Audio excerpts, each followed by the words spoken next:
Hello, and welcome to the Cyber Academic, where I talk to students, academics, and industry experts about topics where the cyber domain intersects with the real world.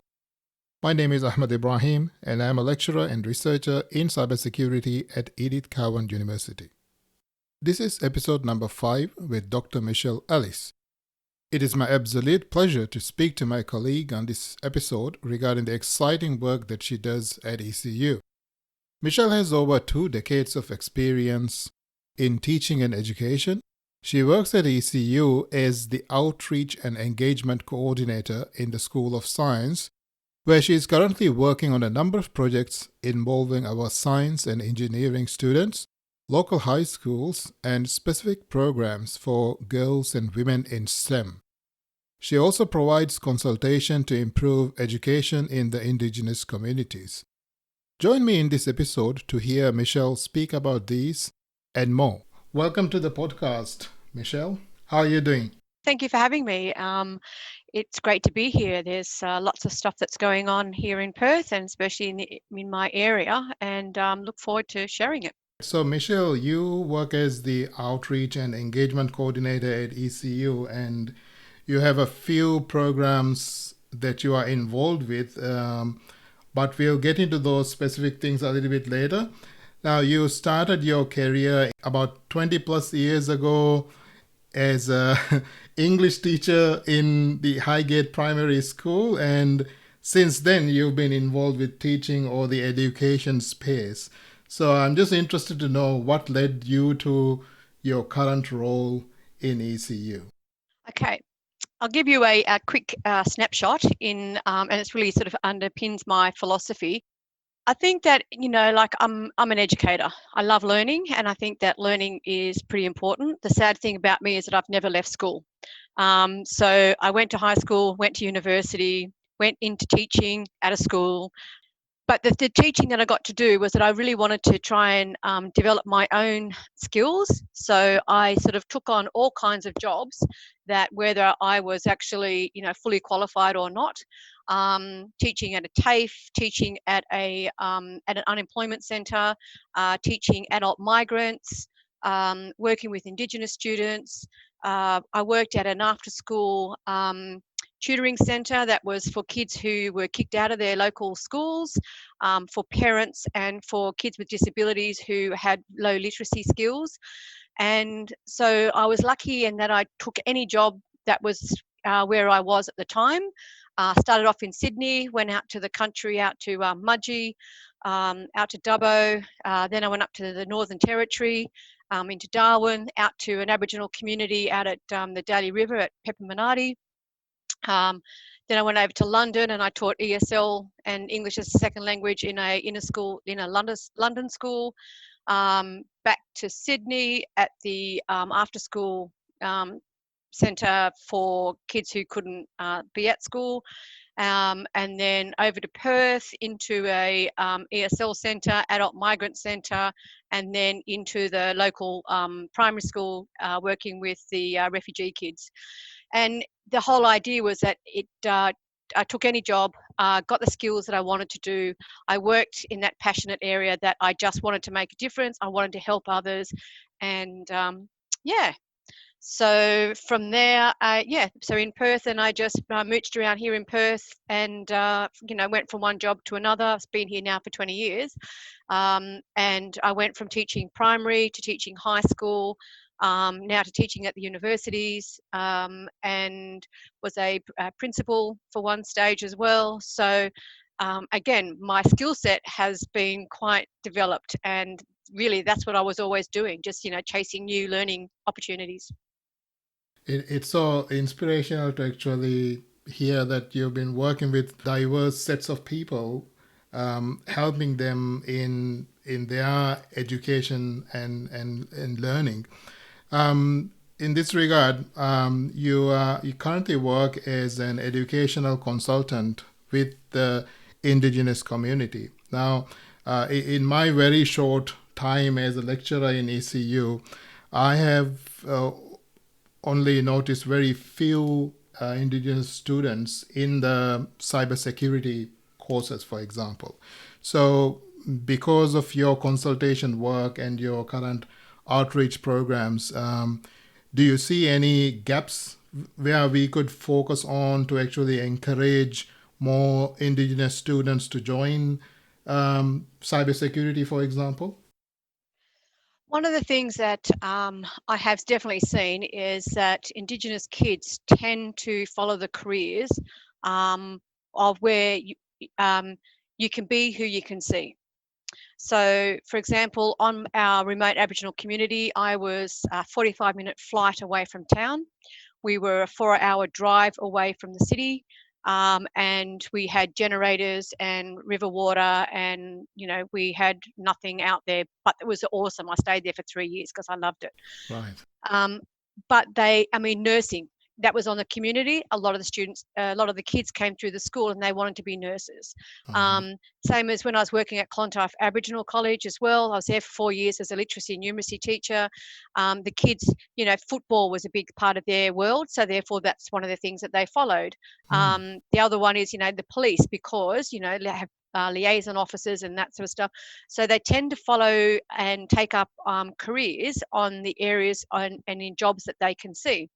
The other thing is the military, because like the police, up in Darwin in particular, because of the military barracks that we have up there, and the training that they do running around the bush and that sort of stuff in our areas, it is something that they can see. So if it's part of your world, then it's a lot more attainable. Cybersecurity, it's not just for Indigenous kids, it's certainly a big push for all high schools and for and career advisors and for teachers. This is a real job, and this is a job going future forward. We need to show them it is not just somebody who can sit behind a computer. There is a range of skills and a range of opportunities within this field. Yeah. And we can only do that by exposing them to these environments and to the people. And that's one of my missions for 2021. Oh, that's great. So us in the cybersecurity domain, if we are more exposed to them, and if they know that, look, this is the kind of work that we are doing, and inspire them, then there's a better chance for them to actually getting into this career. That's what I take from what you just said. Yeah, absolutely. And the kids at Clontarf were going back to their community. The other thing too is that we have a lot of our kids who go back to their communities, into the regional areas, and it's sort of agricultural sort of environments. And it's sort of that rural environments. Is there a cybersecurity centre out in, Darwin, for example, or Northam? So there's not so much. So it tends to be the farm hands, the tractor drivers, the cattle stockmen and women. So that, again, you tend to follow the career paths because those jobs are around your immediate environment. Aboriginal kids are very home family orientated. So, if I'm living up in Ringasoke, and there's not a cybersecurity centre up there, then I probably won't be doing it. So we have to look at our local Noongar Whadjuk kids, Yamaji kids, and our local and Wandandi kids down south, and get them sort of looking at how the mining sector, for example, uses cybersecurity, and sort of give them the idea that, this is a field for you that you can do in some of the businesses in your surrounds. So are there such programs already in place, or this is something we need to work on? This is one that we can really work on. I think that Woodside, we can't talk about Rio Tinto, of course. I think Woodside has some projects and some programs that they run. I think that we're starting to see some Indigenous organisations, especially up in the Pilbara area, that they own trucking businesses, for example. And so therefore the mining companies are employing their trucking business. So we're starting to see some local businesses being established in that mining sector. But in that, in security, counterterrorism, cybersecurity, pretty much zero. Okay. There's probably about 2 or 3 students that I've, in my time, that have come through our courses here. Yeah. Indigenous students. So something we can all work on. Yeah. 2 of your programs that you currently run involving girls and women is the Girls Programming Network and the Women in STEM. Could you talk a Yep. little bit about these two programs? We have two ones. The Girls Programming Network is a Sydney University program, and it's we actually got an ECU graduate now running the Canberra node. We're running the Perth node, where they're looking to set up one in Melbourne and Adelaide. It's been running for about 20 years, and it's been about 6 years here in Perth. Again, and what it does, there is a strong relationship with ECU and GPN, because some of our students who do and previously have gone back to Canberra have taken up the role of running it with the ASD, in conjunction with ASD. So Right. it's quite a nice little relationship there. Yes. So the programming network, the one, again, what we do is coding is one of the things that we do. So we'll have a fun activity that the girls will have some workbooks that they get to work through. We have university students from UWA, Curtin, love to get Notre Dame on board, but definitely lots of ECU students volunteer for the day. Yeah. We have industry women who also come along because they want to value add. And so what we do is we have the high school students who are learning from our university students, and also our university students are learning from the industry mentors, which is Exactly. why I have the hashtag champions creating champions, because Yeah. it's like this group is working with this group and this group's working with that group, and it's a nice little, let me hold your hand and take you, on the next step.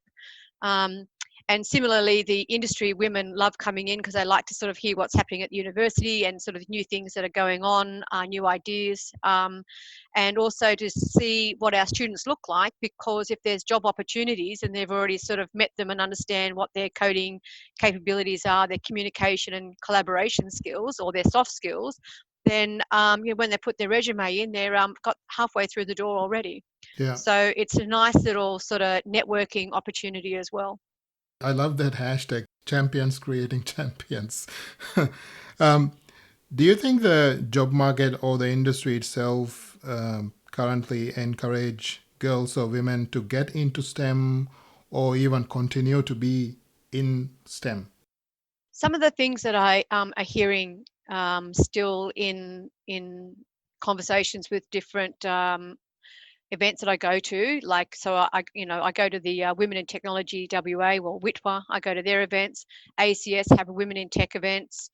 She Codes in the city runs some sessions for women who want to return back to work in the computing and cyberspace. Mm-hmm.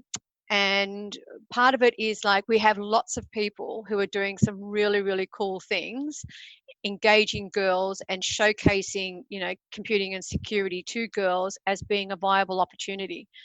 One of the problems that I hear is that when they go into the workplace, we don't have enough numbers to saturate that male kind of dominance in the environment. And also that as the generations come through, I think there's a bit of a want of moving off the older section of our community, because their mindset is still sort of set back into the the 70s and the 80s, where it was relationships was very unequal, and having to deal with a more of an equity or equal kind of relationship is a bit of a challenge. So I think that once we sort of move them out of the workforce, I think that then we'll start having less sexual harassment, less bullying, less sort of like torment, unconscious bias, and that sort of stuff that people Yeah. often still talk about. From your experience in these two programs, GPN and Women in STEM, what do you think made these girls and women actually get into these to the area of STEM? What made it so interesting for them to get into STEM? I think there's a couple of different things. I think that's a volume of numbers.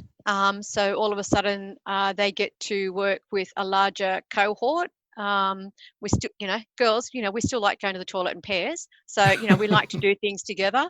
And I have girls who come here who don't know anyone. But when they get here and they see that there's, 50 other girls, or well, we've had 80 and 100 other girls, then all of a sudden it's like, oh my God, I belong. This is my group of people. And everyone is lovely and friendly, and then we have our tutors and our other women that we have who come along and tutor into it. And because I think it's a pretty young market, the girls are dealing with people who are about the same age or slightly older. My role in all of this is, I've had my life, I've had my careers, and what they don't want to hear is for me to stand out the front and go, when I was at school, and they just look at me and go, yeah, but that was like donkeys ages ago. Yes. But when they speak to these younger women, it's just sort of like, that was only a couple of years ago, and they can relate to them more, and have a lot more in common, have a little bit more of that conversational cool language kind of culture as well. Yeah, that's true. So I'm sure you get this question asked many times. But is there something us men can actually do to encourage girls to get into STEM? Oh, look, most definitely. It's just like, hey, come along and join me. I've got this, activity going on. Why don't you come and do it with me? And um, let's do this together. And I think it's that togetherness which is quite crucial and important. Um, I think that the male champions that we have around who are supporting women in all the different areas as well, I think is fantastic. And I love it that they put their hand out and go, okay, we've got this. Do you want to come and be part of it? I love it that here in the ambassador program that I've been running, that I'm actually finding a lot of the girls are grabbing the boys and say, come and join me on the ambassador program. You'll Right. love it. And Yeah. come and try it out. So it's good that we've got some very competent and confident women who are grabbing the boys. And similarly, I have master students, undergrad students who I say, look, I'm chasing for some girls. Have you got anyone in your class that you think might be interested? And they go, yeah. Next minute, they'll bring a couple along. And I think if we just ask, I think then that is a great thing. Yeah. The other thing that I just want to add as well is that it's great that we have these male champions, and it is fantastic that women are getting better positioned in the workplace. However, we also do need to understand that there is a workplace culture, and sometimes it is tough, and sometimes it will make you cry, and sometimes it's not what you like, and unfortunately that is part of the job. And it's not a go at you as a person, it's not a go at you as being a female, it's just the nature of the beast, and you have that title, and so therefore there is an expectations as well. So we've Yeah. also got to understand that when you do step up, there are certain responsibilities that you have to live up to as well. Yeah, and being a father of two daughters, I'm also very conscious about them growing up and getting into the real world, facing these sort of challenges. And yes, it is a tough world out there, and you have to build that sort of resilience, whether you are a boy or a girl, both That's right. sexes included. Yeah. So yeah, so my cousin back in Maldives, she completed her A levels at the top of the ranking in her country in Maldives, and she got all A's and all A stars and received the president's scholarship. So she could have gone into any university she wanted, and she was leaning more towards engineering, and I was also doing my part into encouraging her as well. But her uncle, her father, my uncle, wanted for her to go into medicine because that's viewed as more Prestigious. women-like, more more Yeah. prestigious, or more safer. That sort of impression. Uh, in Maldives, like in most Asian countries, the culture is that the parents have a lot of influence on the kind of career, especially girls, take. Mm. So, do you see that here, especially among girls, when they finish their studies? One of the things that working in with some of the high schools, that some of the high schools groom the girls, some of the girls' schools groom the girls to have and to head in particular careers and vocations and universities. So if it's a high fee paying school, then the girls are pushed towards the sandstone universities. They're also pushed into law and medicine, in that higher echelon socio-economic area in our community. And which is fine, and they have speakers coming from that industry. They have, and it just seems that they just target only this very select section of employment. One of the things that, been working with them is just trying to sort of say, well, actually, that's not really fair, because there's a whole lot more out there in the world that the girls can do. And if you want a good pay because that's your driving force, then law and medicine is great, but, you get burnt out. So, a lot of the young women that I know of who've gone into it have studied for 5 to 7 years. Then they've had to, work 24 hours a day. And then it's like, and when do you get to have a family? And when do you get to have a relationship? So, it's very nice to push them in there, but I don't think it gives you the quality of life that you probably want to see. And that's why you see a lot of them then step out of it and do other kind of associated sidelining industries. Engineering, I think, again, it is still male dominated, which is an issue. But again, it is changing as we're getting more and more girls stepping up into it. Our enrollments of girls are getting greater. Our parents are sort of like, and we're running workshops for parents to explain them. And I ran one on Saturday with the Cyber Saturday Off Cyber program. It's about, this is what cybersecurity is. These are the soft skills that you need to have. And yes, there's a creative element in there, so it's not boring just, following logs of information. And here are the career opportunities, and the salaries can range from this to this. So, be a bit more broad-minded.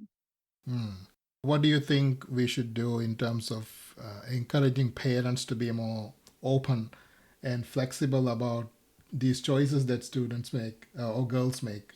So Simon Carabetta and Ian Martinez with the Cyber program at the moment are really hammering schools, small to medium businesses, and I'm working with high schools, working with parents, we're working with teachers, educators, career advisors. We are just trying to drag them in at every opportunity and show them that, computing, security, counterterrorism and intelligence, this is the scope of the opportunities. This is what it's all about.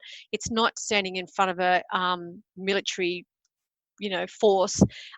It's not sitting in a room all by yourself either. And we need to get rid of these sort of Hollywood misconceptions that have been portrayed, and to break down these sort of, bias and misunderstandings. And so by running, like I've been running holiday events for high school kids, and do we take everyone and anyone? So come and meet us, come and look at the university, come and meet our students and see that they are good looking people, very articulate, very kind, and you could be them. And the whole thing about when they meet somebody and then they hear about their journey, like, oh, how did you get into this? Oh, I was at school and I thought this was really cool, and I was no good at this and no good at that, but I tried this and I really liked it. And it's like, well, that's the winning argument. So we have girls that but part of the things that the women in STEM sort of things, and so some of the things that I'm doing for next year, for 2021 in particular, is that I have invited I'm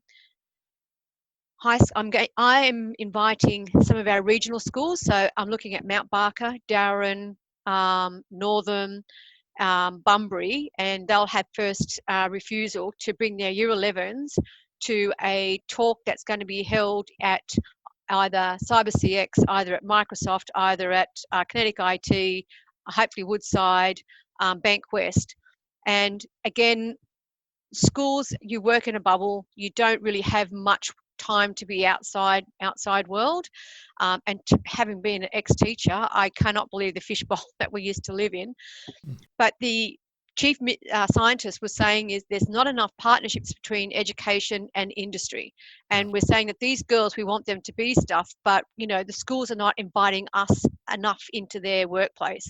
So let's invite the schools into our workplace. So we've got some people who are presenting are about 5 years out of their degree. So they're very young. they're very passionate about the area, they're new, they can share from their experiences from all of the universities being represented. They'll provide a 2-hour presentation, which includes a video of their workplace so you can see what the office space looks like, a bit of a story about how they got there, and also then they have to do an activity which highlights exactly what their job is all about. And this is my way of getting some of our regional schools to see what it's like to be in Perth, to be in the corporate sector, to meet some amazing women who are working in this field, and then to hopefully get them to understand that there are different pathways that you can get there, including TAFE. It doesn't have to be university. Yeah. So, come and try it. And once you've experienced something and you know it about and you don't like it, at least you can say no and you have a reason, not because I don't know anything about it, so therefore that's a no. I don't see that. For me, doesn't cut it. You're well informed, isn't it?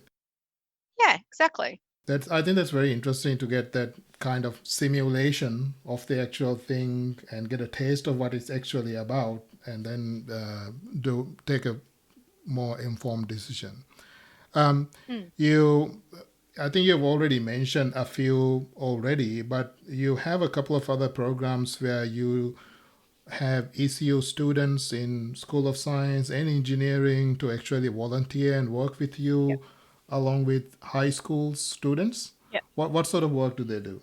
So the other part of my Champions Creating Champions is that so soft skills are really important in the work sector. And, when you go for your interviews and that sort of stuff, they want to know, how do you work in teams? How do you work with other people who are difficult? And when you do your project methods unit, you certainly get to experience it.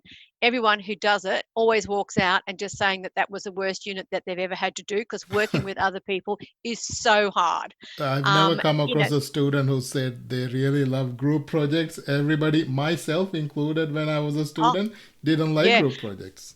Absolutely. And it's not just the School of Science. In the School of Education, I had the same problem when I was lecturing there as well. Working with other people is hard. So one of the things that I want to do is that this is your soft skills. So I just invite students who are interested, and I don't, have a criteria that I work from. Apart from that, if you love doing what you're doing and you can talk to a group of people, then I will work with you to polish it up so we can have a great presentation. So I have students, and I had first year students all the way through to master students who have never taught before, but they said, look, I did this particular unit. I love this particular content matter, including like the Internet of Things, digital forensics, cryptography, passwords. So we turned them into a learning activity for high school kids, but we've also used it for parents. We've also used it for small to medium businesses. We've also used it with the Chambers of Commerce. And so one of the things is to make the community aware about being more cyber secure. So that's where some of these activities raise awareness. The other one is that it also helps them to understand what this particular field is like. So what is digital forensics and how does it work? And the same with the Internet of Things and cryptography.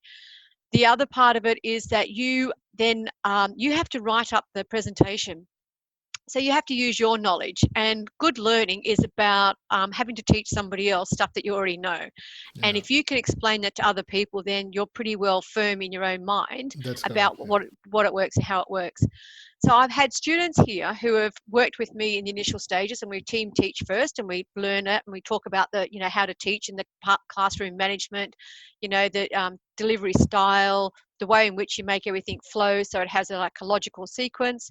And then I let them, and they do it themselves. They get paid if they do it themselves because they are providing a professional service, and the university pays people to do it. Okay. From there, I've had students who have also gone on to work with Cyber, for example, and Cyber Check Me, to actually work for another two arms of our university and get paid to do that, including going to Geraldton, going to Bunbury. Looks like we're going out to Kalgoorlie next year as well, where that they have to speak to people about some basic cybersecurity practices.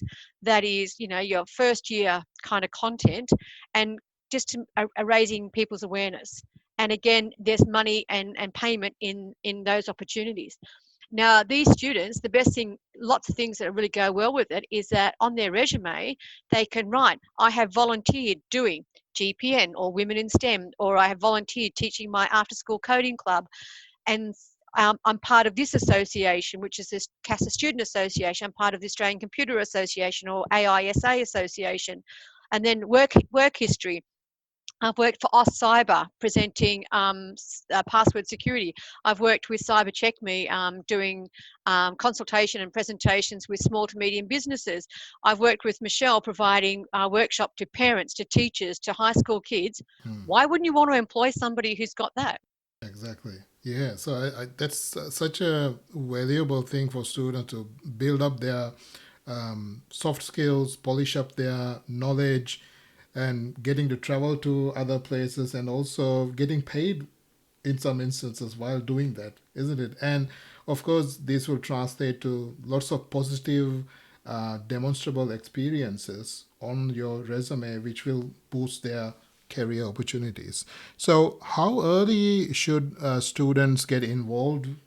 I have anyone who wants to come along at any point in time. So even if you just say, look, I don't want to teach, but I'm happy to volunteer and to be part of the program so I can learn from others, that is definitely the first way to go. And then you sort of like go, hey, Michelle, I've got a really good idea. I'd like to teach this. Sometimes it's Raspberry Pi. Sometimes it's how to teach, like 10 lines of Python. Sometimes it's about how do we break open a Raspberry Pi or internet. How do we, when network security and you have, you turn your Bluetooth on and you have all these networks that come up and talk about war driving, and anything that you sort of think, oh, this is my area, this is what I like to do. And thinking also, it's not only what I like to do, but that may be the career that you want to follow through, then you can start building up your expertise and your skills in that particular area. And then we start developing your LinkedIn profile. Then you can start making some comments on LinkedIn about, this particular area that you are, fascinated about. And then all of a sudden, when you go to find a job, that sort of stuff, people kind of like know who you are and what you've been doing because you've kind of like built this steady pathway. So look, as soon as you are ready and go, I want to be part of it, most definitely. We write and deliver our own CTF, and it's the Perth Canberra CTF, and it's with the ASD Canberra and ANU. They have a group of students, we have a group of students, and we compete against each other. But our students, our first, second and third masters, PhD students wrote the challenges. Yeah. And it's very, very simple stuff. It's not hard. We want very easy ones, sometimes a little bit more difficult, but it's at your capabilities, and that's what's so good. If they've got something that they are interested in, even if it's not something you guys are already doing, they can just come and talk to you about it and get involved, isn't it? Yeah, but they've got to have something to offer. I'm not a cybersecurity expert, so I can't say, oh, do this, do that. It's got to be something that you want to do. I can align it with the curriculum. I can sort of like give a bit of an idea about what schools are interested in these sorts of things. And then we go, yeah, let's run it, and you get paid to do it. So how much should they get involved in these sort of activities versus the commitment to their studies? Yeah. So far, we have been pretty good because I try to have periods of busyness and periods where I just stay away from students because your assignments and that sort of stuff are more important. You're here at university because you want to get a degree, not because of me. I try and have a swagger of people so I can pick and choose, depends on people's availabilities. And so if you're busy, then you're busy, and it's not something that I take offense to. It's like, I understand that you have other competing pressures, and I'm quite happy to say, look, thanks very much for saying that you can't do it. I'll see if I can find someone else. So it's good to have a large number of people who can do different things, so that we can pick and choose, and depending on people's availability. Yeah, like everything in life, it's priorities, isn't it? Yep. Right. Yeah. I think we've talked quite a bit about lots of stuff that you are doing. So is there any final thing you want to mention, Michelle? No, I think that what we have here is unique to ECU. None of the other universities have this kind of approach. We have it in, I'll just sort of recap, there is a couple of different approaches here. One, my job is to get enrolments and to get high school kids to check out ECU, check out our degrees, feel comfortable that this is a place for them, meet our university students and enroll. And so that's my core business. The other one is that I need to increase female participation in all of our courses, and also to promote women so that they feel that they have a voice and there is a position for them in university and also into the broader field. The other part is my job that I love doing the most is actually working with our university students and getting them to be a better version of themselves. So it's about how to teach, how to work with others. I am their secretary. They say, look, I want this. Okay, I'll go and get it. So, it becomes like this working relationship where, they have the idea, let's implement it, and I'm there to support them to make it happen. And then it's something that they can go and brag about and tell the world and get the job at the location that they want to. We've been fortunate that we've had, students from here have gone straight into ASD, straight into federal police, into WAPOL, into some of our defence and government agencies, into some of our corporate sectors, walked in. Not all of them have come through me. That some of them have done it, of course, because of their, HDs and their whole academic abilities. But being involved in CASA and just being involved in other things besides just your degree on its own is not just enough anymore. I agree, yes. Michelle, I think the work that you are doing is so important, and I'm sure lots of students are benefiting because of it. And of course, ECU is also benefiting because of it, your kind nature, your friendliness, your attitude towards the work that you are doing is certainly attracting all these outside engagements and all the partners that you are working with. So thank you very much, Michelle, for joining me on this podcast. You're welcome. Thanks for having me. Thank you for joining me in this episode. Feel free to follow me on Twitter at AI8RAHIM, that's AI number 8, RAHIM, and leave a comment or keep an eye out for the next episode.